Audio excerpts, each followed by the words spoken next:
As an entrepreneur or content creator, there's always pressure to focus on what makes strategic business sense. Grow your audience, build authority, sign more clients. We're told to chase those needle-moving activities and ignore the rest. But what happens when those so-called smart decisions start to feel anything but right? Maybe you launched a new offer that felt like the perfect move. Or maybe you committed to creating a brand new weekly newsletter. And at first, it feels like this decision is aligned with all of the business advice that you have heard. But then you soon come to realize that you're now dreading every step of the way. So what do you do when something that should feel like an incredible opportunity starts to feel like an obligation? This is exactly what we will explore today. Our guest today on Edit History is Jeremy Enns, who is the founder of Podcast Marketing Academy. Jeremy helps underdog creators and challenger brands punch above their weight by engineering scrappy yet sophisticated podcast growth and revenue generation strategies and step-by-step marketing schematics. But even as an expert in the podcasting space himself, Jeremy actually found himself navigating a really uncomfortable realization. So he started a podcast that checks off all the boxes for his business, but it did not check off the boxes for him. If this is hitting a little too close to home for you right now, then you're not going to want to skip this episode. Sounds good? Awesome. Let's dive in. Hi, Jeremy. What is your current podcast or podcasts? I have one called Podcast Marketing Trends Explained. And so essentially, every year I do a big kind of industry report on podcast marketing called Podcast Marketing Trends, or it's the Podcast Marketing Trends Report. Then I put out this podcast. A friend and I, we came on, and each episode broke down one kind of piece of data and explained it in more detail than the report did, and kind of said, okay, here's what this means. Here's how you apply this as a podcaster. Here's kind of the way that we interpret it and all the kind of stuff that goes on behind the scenes that sometimes just a number doesn't really tell you. And so that was a short run, I think like 11 episode season, something like that we ran at the start of 2023. Now we're actually gearing up. Actually, today as we're recording this, we're going back to the studio for the first episodes of season 2. That's the first one. The second podcast, where that one my co-host Justin and I, we had previously done this YouTube live thing where we got people to submit their shows. And then we basically did these kind of like mini teardowns or roasts of their show packaging on the YouTube live. And we were like, hey, that was a lot of fun. And that was like a year prior.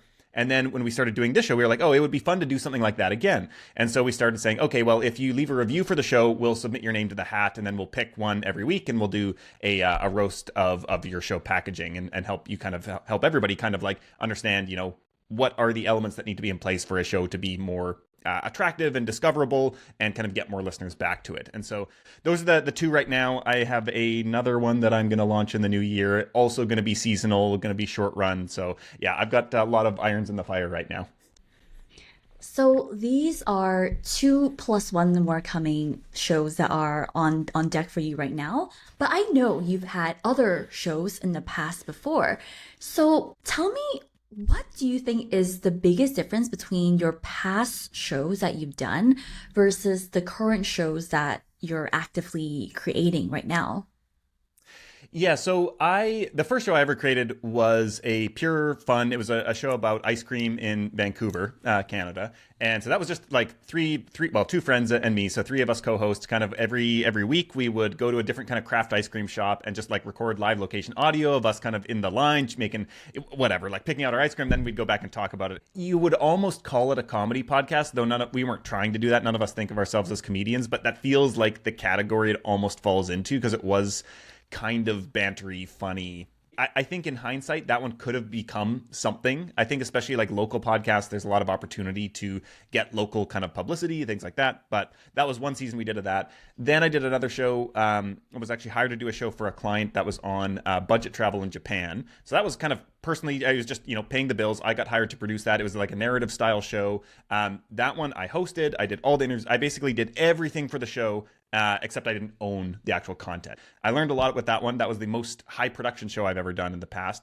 And then the one that I think we're going to talk about here today was Build a Better Wellness Biz. And this was really the first show that I made to serve my business. And so at this point, 2020, the show launched. I had been already in podcasting, working in podcasting for 5 years at that point and working with clients. I had never hosted a show of my own that was like meant to serve the business. So this was my first kind of foray into that world. And I felt a lot of pressure around it because I felt like everything had to be perfect, that I was like the podcast, expert.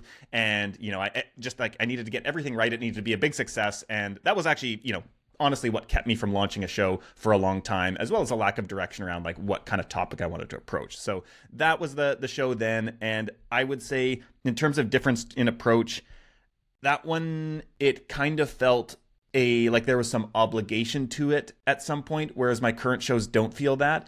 And I think that my current shows feel much more like they are born out of genuine personal alignment and curiosity, and like I really want to do them. Whereas that one felt like, hey, this is like a good strategy that I should probably do, but I'm not super excited about the topic. And really the root of that was most of our clients, 80% of our clients at the podcast production agency that I was running back then were in the health and wellness space. And I had resisted niching for years. And finally, I brought myself to do it. And I said, okay, we're going to niche down. We're going to be like the health and wellness podcast production agency. But I didn't really have a personal stake in the health and wellness side of things. And so online business, great. Health and wellness, I was like, well, I don't know. I can't really speak to this that well, but I can still facilitate these conversations. So that I would say is the big difference, kind of obligation versus personal like curiosity. Did you feel like it was like you were forcing it? Like what was that internal experience for you when you're building something that you don't have that conviction in? Like, what's that experience like? Yeah, so the funny thing was I had another newsletter at the time. I currently write the daily newsletter called Scrappy Podcasting. I had a different newsletter at the time called Creative Wayfinding. And so it was in the world of creativity and kind of marketing and kind of business, but it was not tactical. It was much more on like the philosophical, but not so esoteric as you might think of that. Like practical, like a weekly pep talk kind of thing. And so that was the newsletter that I was writing to myself. That felt like the most, and still does. It's kind of on pause right now. That still feels like the most personal, most aligned kind of creative work that I've done. Just kind of like my kind of self-expression and my thoughts around like what it means to live a creative life and make your living that way. And so I was doing that. That was gaining traction. I had maybe like 4,000, 5,000 subscribers on that email list. So like not bad at all. And that I was getting great feedback on, and I just felt so aligned with that content. I was so excited every week to create it. And so there became this kind of juxtaposition that became clearer and clearer the longer I kept doing the podcast. And what's interesting is like I launched both of these projects the same year. And so I launched the newsletter in, I think, March, and I launched the podcast in August, September, something like that. So the newsletter had a bit of a head start. And at the start, the first few months, I hadn't really found my voice with the newsletter, but it was like towards the end of the year, I like found my groove with the newsletter, and I was like, yeah, this is just like, I'm excited to do it every week. And I would spend hours on it. I spent many more hours on the podcast, but that was kind of the thing where I was like, here I'm spending maybe 4 to 5 hours a week on the newsletter. It's not all in the same week, but probably like 20 hours per episode doing the research and the guest outreach and the interview and the editing and all this other stuff. And it's quite a highly produced show. And I was just thinking like, wow, I'm spending 4 times as much time on the podcast. It has a smaller audience, which I thought it would grow. I thought it was gaining traction once I'd produced it, but I was just like, I don't feel the excitement around it. It started to feel a bit like a chore, and part of that was I had just misscoped it, and it took way too much time. I would have done a different show format in hindsight, but it was taking so much time. I didn't feel that alignment. And at the same time, I did feel it with the newsletter. And so it just became more and more apparent that these kind of paths were diverging, and like this thing that gave me energy and this thing that drained energy. And so that was kind of where I was like, wait a minute, what am I really doing here? And I needed to start kind of reconsidering the relationship that I had with both of these different projects. So interesting that you had literally a compare and contrast at the same time that allows you to really pick up on those signs that are clear indicators that maybe for the podcast Build a Better Wellness Biz, it was heading in not the right direction for you. And that I feel like that's something that a lot of business owners and podcasters and creators don't necessarily have. Like they don't have another reference point. So I think it's really cool that you did. One question that came to mind just now is, but did the podcast technically work? Work as in, did it work to grow the business, to get more clients and sales?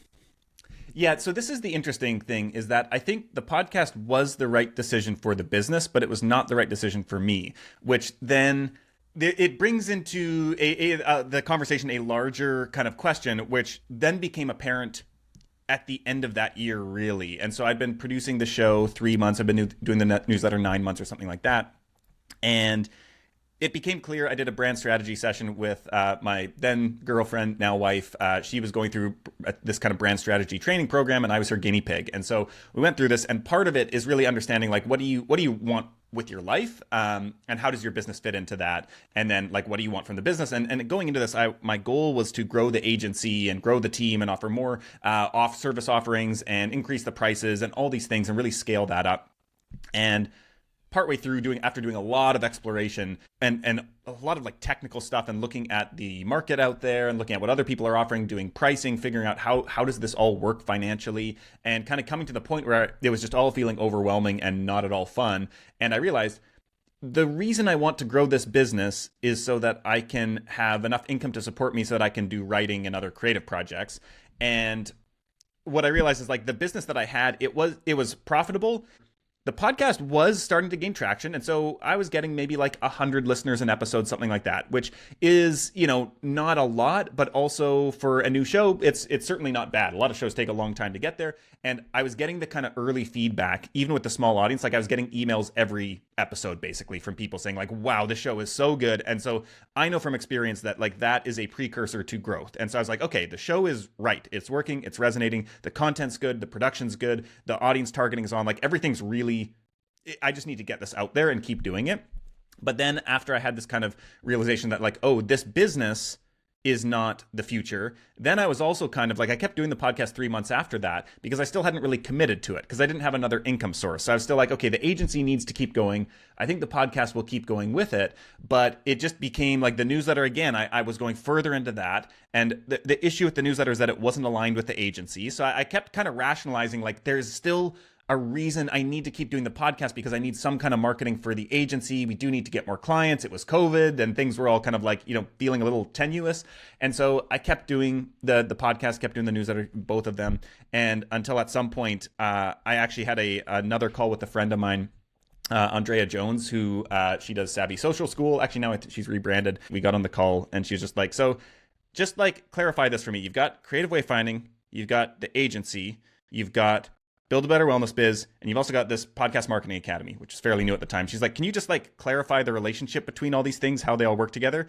And as soon as she asked the question, it was the first question on the call, and I was just like, oh, it doesn't make any sense. Like this is none of these things I'm trying to justify to myself that like, yes, these are all aligned. They're all working to the same goal. And as soon as she asked the question, it was like the glass shattered. And I was like, oh no, this is all wrong. And I realized that the more I was trying to like pull a lot of the stuff from Creative Wayfinding into the podcast. And the more I pulled the newsletter kind of content and voice and all that stuff into the podcast, the more I enjoyed the podcast, which I was like, oh, I should just do the newsletter and I should kind of give up on the sunk cost of like needing the agency to be about wellness businesses and maybe actually start looking for other audiences elsewhere.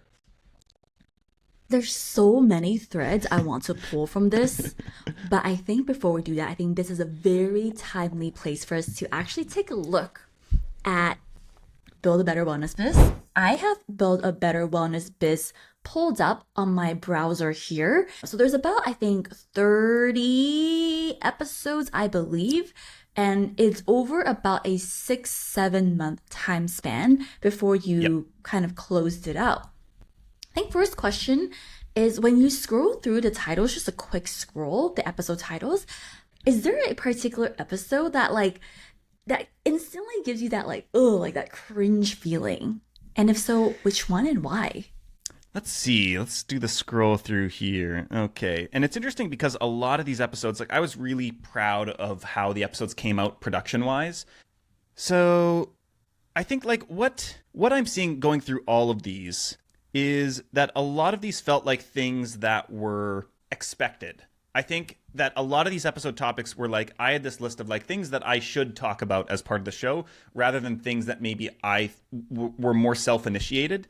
Yeah, it's interesting because I don't necessarily cringe. There's no episode that I particularly feel like a cringe about, but I look back on this and I'm like, this would not have worked for me long term, and this actually was not probably the best content strategy in general. And it was very similar. Like a lot of these types of things, I think I was pulling inspiration based on what I was seeing on other podcasts on similar topics. And so we've got some things on like how to use like social media funnels, and we've got how to use like workshops to grow your wellness business. And you've got how business growth is tied to personal growth. And like a lot of these things, I look back at these and I'm like, these are not Jeremy topics. Like I would never write about these myself. And they're more like, this is what I think a podcast like this should have on it. So I was trying to like emulate something to some extent that, other people are looking for things like this, and which is, a good marketing strategy to some extent.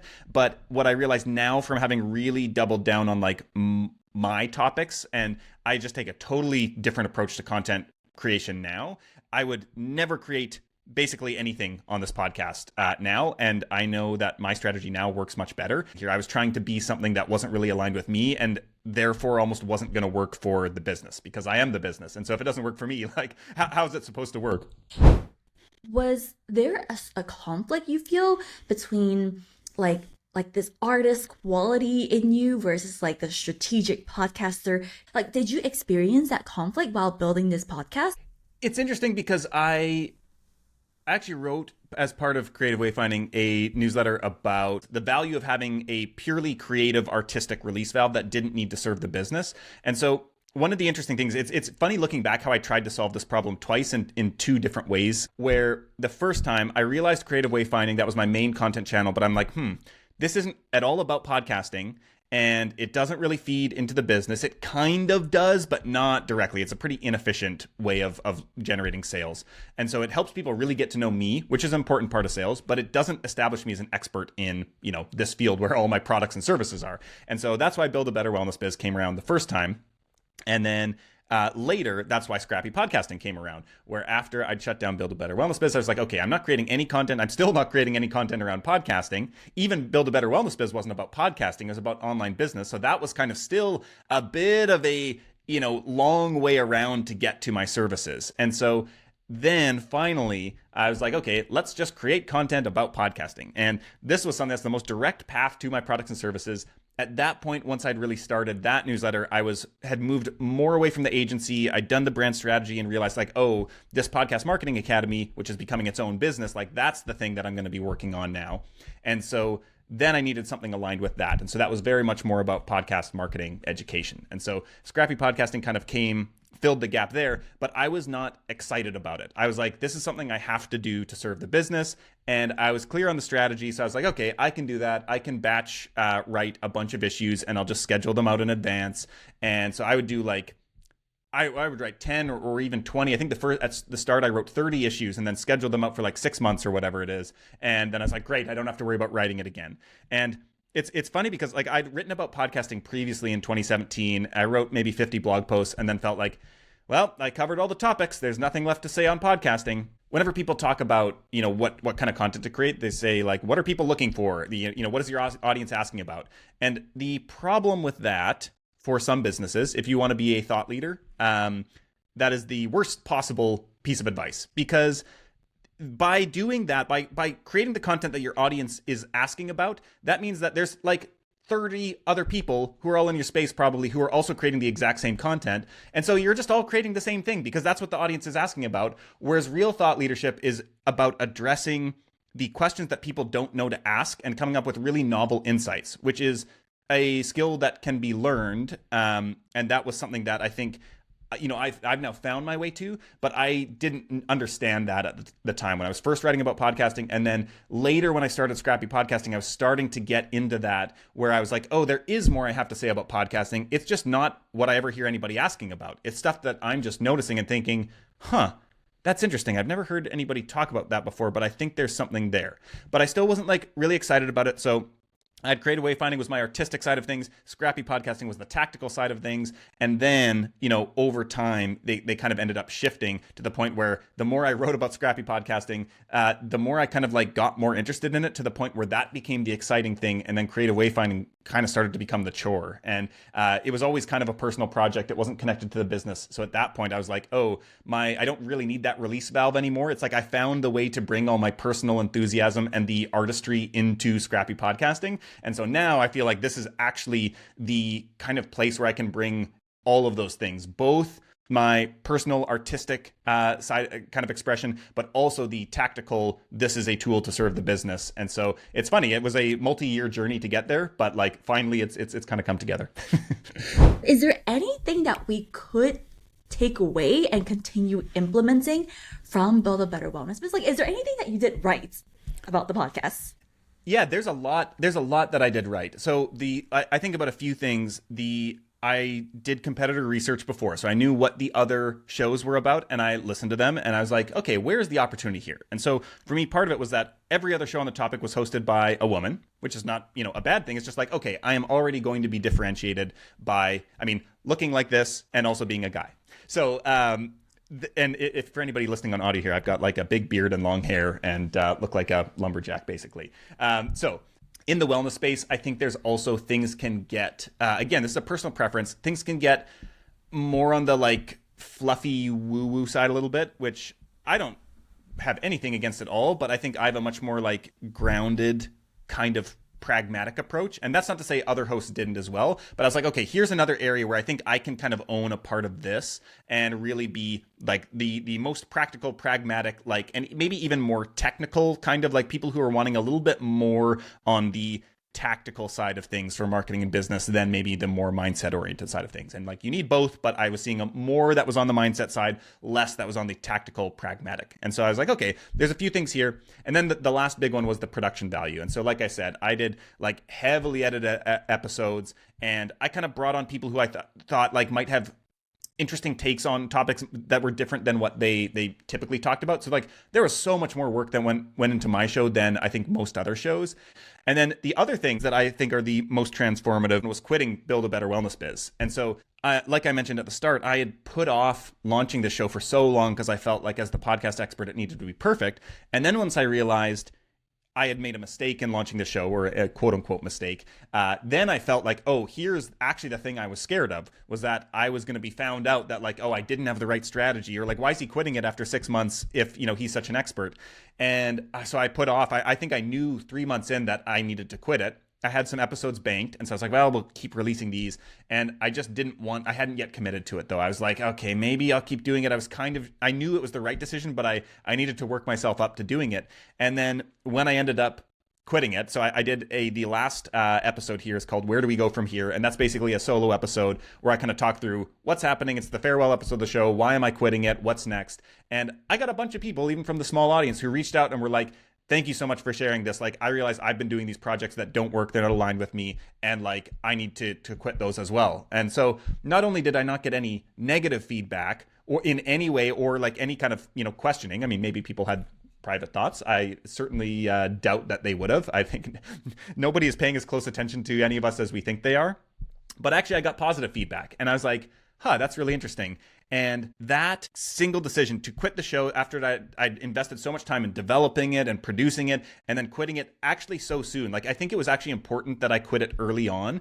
That just totally freed me from then on to be like, oh, I don't need to know if a project's going to work beforehand. And actually, I can't know.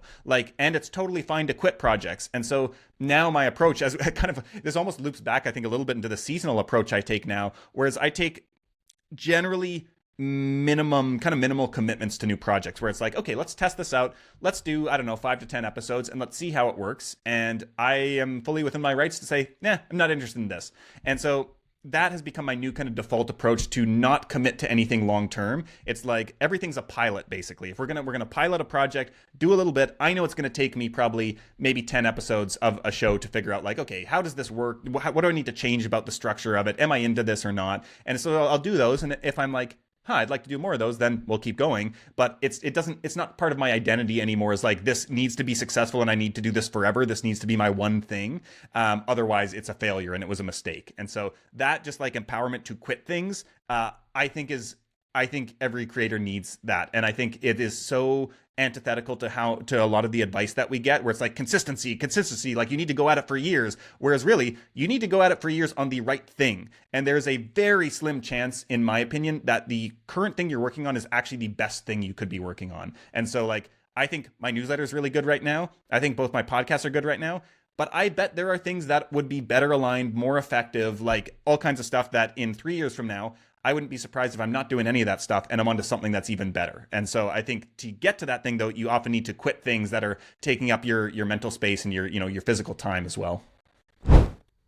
So I think for a lot of podcasters who eventually perhaps pivot or start a new show, they will eventually delete the show entirely off the face of the earth.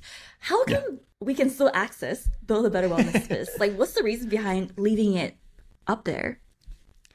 I don't know that there's actually a super conscious decision. I think one thing is that because I was teaching podcasting, there was a bunch of stuff from this show that I actually wanted to refer back to that was done well. And then it was baked into the curriculum. And so I was like, well, I guess I'll just keep it up. I'll just pay for the hosting at the lowest tier, whatever. And if it costs $5 a month, like it's still up there. I also thought it was a good show. And so like there was a lot that I think is good. I got good feedback on it. So I thought there's no point to take it down if it costs $5 or $10 a month to leave it up. And so I thought, well, there's no harm there. And then I also just like I think because I was teaching podcasting, but also talking about content, I would refer back to it and be like, hey, this was like a misaligned strategy or, whatever else. And so it just became part of my body of work. And I think that there's something nice about that. I stopped paying for hosting on my first podcast, Rain City Scoop, which was the ice cream one. And I'm still bummed about that. I'm sure, I don't know where the audio files are. They're somewhere on some hard drive. And so I've thought about, now that I'm on a different podcast hosting platform that lets you have unlimited feeds,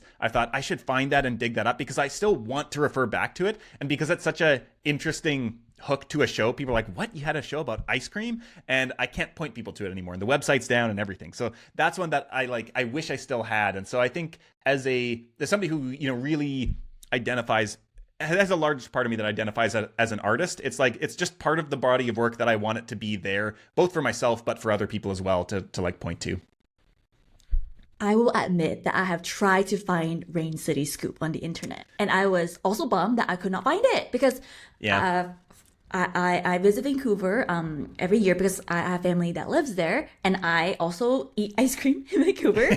So when I found out you had a show about ice cream in Vancouver, I wanted to find it. And I couldn't find it. So that's why I was surprised to know that Build a Better Wellness Biz is still on the interwebs.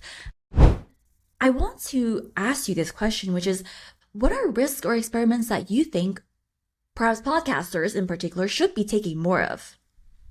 Yeah, I think it's really the piloting approach. And I mentioned the new show that I'm going to be doing coming up in the next few months, hopefully. And so that one's it's going to be a show about building out show concepts. And so essentially every episode, I'm going to take a topic that, if something has come to mind and I'd be like, okay, there's an interesting show there. And over the course of the episode, I'll say, okay, here's the idea. Let's make an interesting show out of it. As I'm starting to map out potential episodes here, in many of them, I'm realizing like, ooh, okay, here's the seed of an idea here. That's interesting. But I see 3 different directions this could go. And you have to kind of commit to one. If you're going to do it, regularly, it's like you got to pick one of those. And in every, a lot of these other ones, I don't have 3 ideas, but there are certainly infinite ways you could approach that topic. Different show structures, different kind of angles. Is it a guest-oriented show, solo, roundtable? Like there's all these ways that you can express a idea that might be interesting, but there's like some version that's going to be more marketable than others to people. And so I think more people should, before they book any guests, before they maybe map out episode topics, before they actually create anything, is actually get the pitch of the show. And this could be a podcast, a YouTube channel, a newsletter, whatever it is, and say, okay, let's look at a few ways to talk about this thing. So I want to do a newsletter about podcasting. Okay, how would I, pitch this to people? Because if I can't get the pitch right beforehand, like that's the thing. It's like that one sentence that's on the headline of the landing page, or when you tell somebody I have a newsletter about this, where, in every issue I do that. Like if that isn't getting the right people excited and interested, like it's going to be impossible to market and impossible to grow. And so that's kind of the fail point there, is the messaging around it. And so I think more people should, before they create anything, say, here's my idea. Let's come up with like 25 different ways to describe this. And it doesn't need to be, because it doesn't exist yet, you can have a lot of license to say like, okay, well, what if it was a newsletter about this? Or what if we, instead of doing that, we did this in every issue? What if instead of being, 1,000-word long essay, it was actually just one link to some resource or something like that? Or maybe it was, whatever. There's all these ways that you could express an idea about, let's say, podcast marketing. And one of those, and probably many of those, are going to be more attractive to people than others. And so if you can start like shopping those around almost a little bit, and before you commit to creating anything,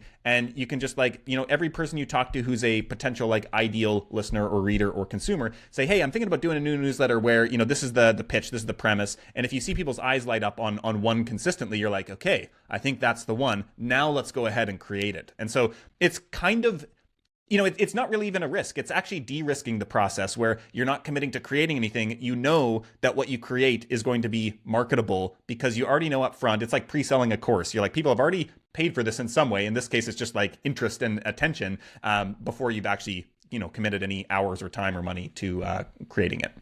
I want to just dig a little deeper because I think a lot of times we're so blinded by the enthusiasm. How do you actually know if something is worth going down?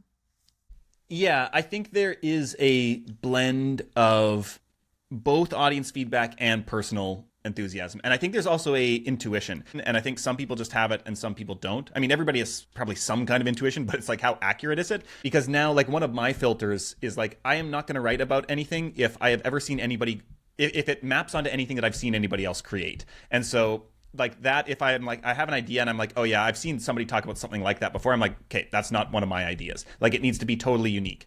But the problem is like that advice can be taken by somebody who might not have the best intuition about what is interesting to them, but also resonates with their audience. And you get a lot of people who create shows or content that they love, but don't have any overlap with what people are interested in. Sometimes that might be because they're not engaging with the right community or they're not marketing it effectively. But oftentimes it's just because, their narrow interest is not of interest to a broad number of people.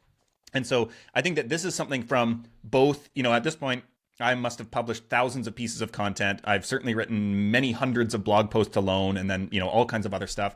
I think I counted this up a while back. And if I think about all the creative projects that I've done, from YouTube to podcasts to blogs to newsletters to kind of social media feeds and all the stuff, I think it's something like 22 or something like that over the years, going back to like a philosophy blog I did when I was like 19 that I did like 3 issues of. And there's like all this other random stuff. I had a photography blog, I had all these things. And it's like, I finally feel like with Scrappy Podcasting, I'm like, oh, I'm on the best version of it yet. It took me 22 different projects to get there and thousands of pieces of content. And many of those are within Scrappy Podcasting. But I think like that hones your intuition to the point where you can get this sense of like, yes, this is aligned with me. I feel the energy around this. And also you're getting feedback from other people, but you have this kind of sense of like, yeah, this is going to hit. And I think you can't really get there without investing both time and repetitions. And so I think that early on, it's just about doing a lot of stuff and like trying different things. And so I think you do want to get a sense that like other people are interested in this, but when you're starting from zero with no audience, like that means you have to go out and market it. You have to manually go find people who you think this is a good fit for and constantly just be like pitching them to say, hey, I've got a podcast on this, I got a newsletter on this, I got a TikTok channel on this. And like, if the people who should be interested are not interested, and they're just like, oh yeah, interesting, whatever, I'll check it out later. It's like, okay, well, either this idea isn't really interesting or my pitch isn't interesting. And it could be both of those. It could be, either one of those. But I think like when you're just starting out with content, you just need to like commit to something, I think, and do a lot of it. And I would say, you got to get like 50 or 100 or 200 like reps in of something, of some kind of like take an idea and publishing it. And that could be that could be 200 LinkedIn posts. It could be 200 podcast episodes or blog posts. It could be really tiny things, but just take an idea, publishing it, figuring out like, does this work or not, getting some feedback.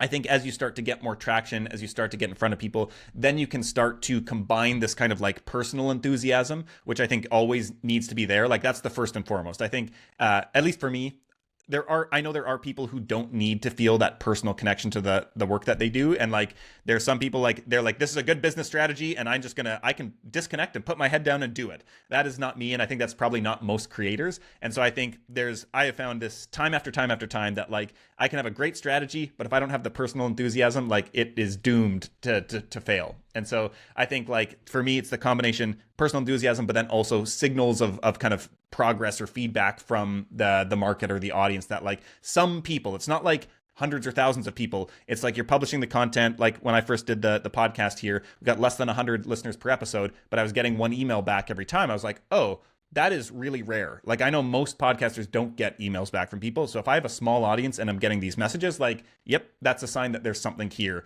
But in that case, it was the enthusiasm that wasn't there. So those are the two pieces I'd say. Now that there is, AI, do you feel like creators are going to kind of take the shortcut and not actually hone certain skills, like creator skills that maybe the OG creators had to really build those muscles? But now with AI, you can just, I don't know, put in a prompt and then they'll give you a whole script or template or something. Do you feel like there are certain skills that now the advent of AI, creators are starting to really neglect putting in the reps for? I think that so much about what makes certain content resonant is a particular and unique point of view. And so I think that there is something that like individual pieces of content could be made that go viral. Like, and probably you could figure out a formula to do that. But I think about like the stuff, if you're thinking about a podcast or you're thinking about, most of, people who are listening to this, probably there's like a lot of entrepreneurs. And so you're not just trying to get one post to go viral because people don't come back to that. It's like, okay, you got a lot of views, but it's like, what's drawing them back to your body of work? And a lot of times that's your particular point of view and way of doing things and a way of thinking about the world. And so, I could see a world in which you can train an AI model that really encapsulates a lot of that, but it still has to come from something first. And so what are you training the thing on if you don't have a unique and distinctive point of view to begin with? And so that's one of the things where I think that is something that gets honed through grappling with what you're trying to create. And I think that that's where, when I go back to the writing and why writing was so transformative, is I wrote hundreds of like kind of generic posts. There, I was like reading a ton of Seth Godin at the time. I love his writing style. He's probably my biggest kind of influence. And I look back at those posts and they like all sound very Seth Godin-y. And me and like thousands of other people who are fans of his and like take up the daily blogging like he's done. And eventually, like I worked that out of my system. And it's like, but I needed to work it out of my system. If I never wrote those posts, it would have that's still what I would write like, because I never would have like got through it and be like, well, what else is there? What is my voice? I'm getting bored of this. Like what's coming up for me? And the other thing is like, there's other AI tools, which are interesting, where it's less about ideation, content ideation and writing. But I know there's some tools, and I'm curious about this, where I actually just bought a course the other day because I'm curious to learn this, even if I don't use it, is being able to hook up tools where you can like record your voice into one of these AI kind of transcription tools and then feed it into, I think, Claude. And then it can basically write an email based on what you spoke into it that sounds very much like you. And I actually know I have two friends who do this, and I didn't realize they were doing it. And I was like, wow, their newsletters have been like bangers lately. And I was like, I actually emailed one. I was like, whoa, I've been loving the newsletter recently. And then I found out a few weeks later that he'd been doing this. And I was like, whoa, that's pretty cool. And so part of me is like, I think there is a place for that. It's still based on his, like, he's recording in his viewpoint, his perspective on the world and his experience. In this case, he's a designer who's worked with some of the biggest brands in the world for decades. And so like he's done the work to develop the point of view that he feeds into this tool that then just does the technical writing for him. But the other thing that like I think about this and I'm like, would I use that? It would probably save me a lot of time on my daily newsletters. But then I always come back to, for me, the point of writing has been actually the grappling with the idea. And there's something that it's hard to grapple with an idea by talking through it. It's like you're sitting at the page and you're like, there's something here, but I don't know the angle here. And you like write, different sentences and then you delete it and you're like, nah, that's not right. And so like my place of starting with anything for writing is something that I don't know. It's not something I want to say. It's something I want to figure out. And so I think that that's what people are missing out if they're only kind of producing content that is stuff that they maybe already know and they're just like putting out there into the world and kind of translating. Whereas for me, I think like the best thinkers in any space, they're the people who like the purpose of their creating is to figure things out for themselves in the process of creating, which is like the hard part of it. And then they publish that out to the world, which like that's thought leadership, I think, because you're starting with an idea that hasn't existed before and you're trying to figure it out for yourself. It's like a Rubik's Cube that like sitting down to write is like you just like twisting the knobs and everything or the different faces of it until you kind of figure out how it clicks into place. So I think to me, that's the biggest thing that most people, I don't think, even without AI, never really thought about that and don't realize that that's an important part of building specifically thought leadership, but any kind of creative platform. But I think that, yeah, without without doing that work, without being forced to do that work, I think there's going to be a general like lowering maybe of the quality. That said, I mean, there's always going to be the people, I think, who want to do that work, who recognize that that can't be done by AI, that the point isn't creating content. It's the point of creating the content is to understand the topic. And so those people, I think, are still going to have a place. They're going to be the thought leaders. They're going to be the people who rise to the top over the long run. I love that. I was visualizing what you were sharing is we need to train AI with something, but you need to train yourself first in order to train the AI to know what to do. And the training comes with putting in the reps, honing certain skills, honing certain ways of thinking. And that is work that you can't really shortcut your way there if you want to be good at your craft. So with that, Jeremy, thank you so much for being on the show. And to the listeners, I'll see you all in the next segment following this one. So thank you so much. Whenever there's something that feels draining or misaligned, but it feels like you should keep going because it makes strategic business sense, and it technically should theoretically grow your business if you just keep going with it, ask yourself this: is continuing with this going to serve who I am becoming? Right? Because often this conflict arises from a clash between two identities: the version of you who made the decision in the past and the version of you who is growing into your next evolution. Past you made the best decision with the information and circumstances available at the time. But sometimes circumstances change, and sometimes you change. And as entrepreneurs and creators, we are constantly evolving. So the question isn't whether the decision was right back then. It's whether it is still right for you now moving forward.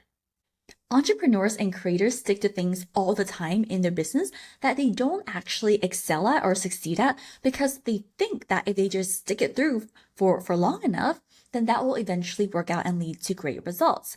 They are clinging onto this identity that they are someone who doesn't quit, right?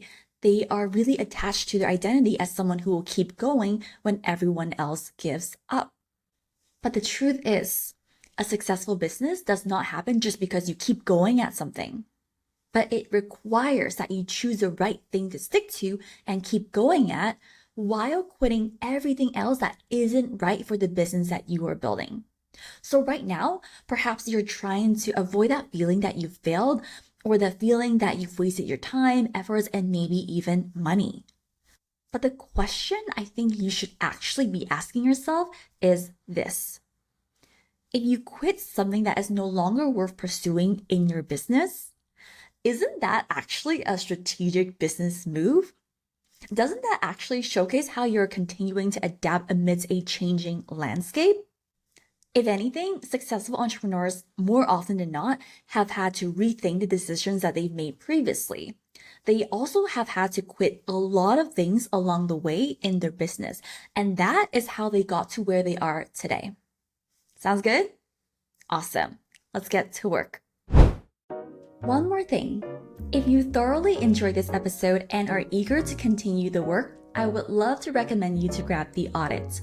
The Audit is a resource I've crafted to help you audit the 9 different parts of your body of work and identify the specific areas that you can improve on right away to set your business apart from the rest. So The Audit follows our signature framework to building a differentiated and timeless body of work by becoming known for your thought leadership, creating immense value for your audience, and developing your signature voice. Honestly, The Audit is a must for the entrepreneur who wants to differentiate your business through captivating ideas and effectively crafted content masterpieces that will continue to work for your business, not just for the next 3 months, but for the next 3 years. You can get The Audit at cheryltheory.com/audit. Again, the link is cheryltheory.com/audit. And after you complete and work through the audit, you can then book a free 60-minute audit call where you and I will discuss your audit results. We will unpack the biggest issues in your body of work, identify the specific opportunities for growth, and create an actionable plan for you to differentiate your business. So with that, please grab the audit at cheryltheory.com/audit. Sounds good? Awesome. Let's get to work.